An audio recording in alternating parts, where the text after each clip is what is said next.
বাচ্চাদের সুন্দর একটা শৈশব দেওয়া আমাদের জন্য অনেক জরুরি। দেখেন আগের মতো কিন্তু আমরা যেরকম শৈশবে খেলতাম এখন বাচ্চারা কিন্তু এভাবে খেলতে পারে না। আর যেহেতু এরা শহরে বড় হয় সেরকম স্পেসও পায় না। তাই দাদু বাসায় গেলে রিহানকে আমি কখনোই কোনো কিছু খেলতে নিষেধ করি না। সে দেখেন তার বোনদেরকে নিয়ে মাটির মধ্যে খেলছে। তার বোনরাও অনেক খুশি।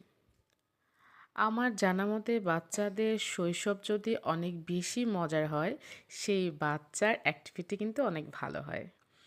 আমি রিহানের কোনো সময়ই নষ্ট করতে দেই না। তার শৈশবকে সম্পূর্ণ করতে আমি তাকে সময় দেই। দেখেন, এই তো রিহানের দেখাদেখি রিহানের বোনও মাটিতে শুয়ে পড়েছে। রিহান বলছে, "আম্মু আমার এই মাটি দেখে মনে হচ্ছে মাটিতে একটু শুয়ে থাকি।" ঠিক আছে, আমিও তাকে অনুমতি দিলাম। ঠিক আছে, শো, গোসলের আগে যেহেতু শুতে যাচ্ছ শো। কিন্তু তাকে দেখে তার বোনও দেখেন মাটিতে শুয়ে শুয়ে ফিটার খেতে শুরু করে দিয়েছে। মাটিতে শুয়ে তারা এত মজা পাচ্ছে। শৈশবটা আসলেই অনেক